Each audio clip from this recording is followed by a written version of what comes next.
The pick is in.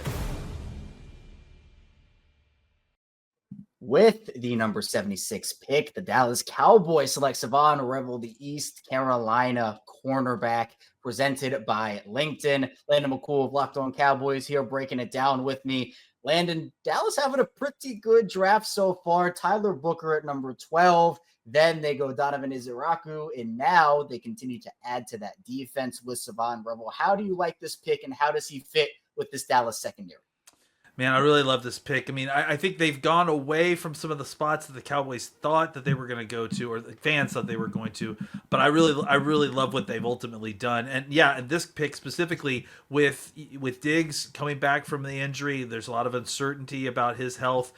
I know it kind of feels counterintuitive to add another guy who's coming off an ACL injury, but it does sound like he will be ready potentially to be back on the field by July. So it does sound like he could be ready for training camp, and then, but obviously with an eye towards week 1. But this is just another guy who really fits the kind of what the Cowboys are looking for in a cornerback: a long, tall, athletic man coverage corner who has good ball skills. He has a crazy, interesting story. He's he's been through a lot. He at one point was working a graveyard shift with Amazon. He was in a car accident not long before the season too. So and then obviously he tore his ACL in September of this year. So just really a guy who's had to overcome a lot, in high football character, has a lot of the measurements that the Cowboys like at the position. And I think, again, with the injury with Diggs, I think this is a situation where you hope that he can come in and give you some snaps early. And then when Diggs come back, maybe what you do is you kick Bland inside and you've got a really nice trio going forward. Is there a little bit of a concern with the Cowboys corner room right now with you? Obviously, you mentioned the Diggs injury and obviously Revel coming back from this. Would you have preferred someone who had a little bit less medical risk, or do you think that Shavon Revel is more than worth it with his talent?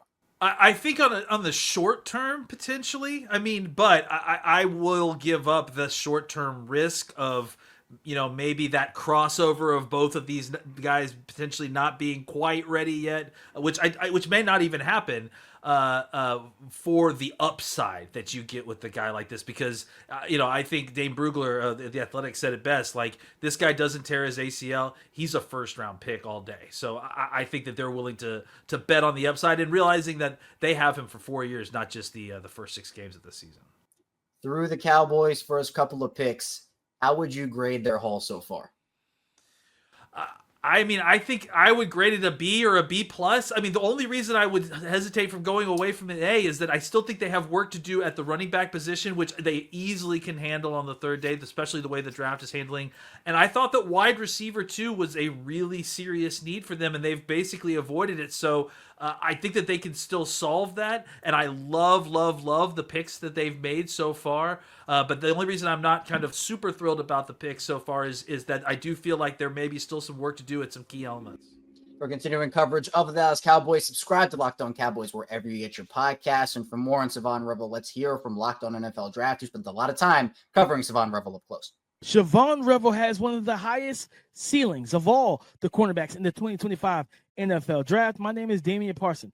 I am the lead host of the Locked On NFL Draft podcast, and Shavon Revel will bring scheme versatility to your secondary. He can play press man. He can play off man, cover 4, cover 2, cover 3. He gives you a litany of coverages, high football instincts and IQ.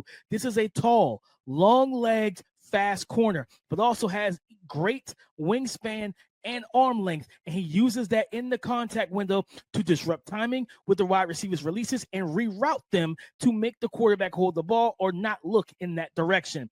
He's got to work on some of his technical aspects of his game, and he's coming off a torn ACL. But when healthy, this guy can be a CB1 for your team. For more NFL Draft prospects, go subscribe to the Locked On NFL Draft podcast wherever you get your podcasts.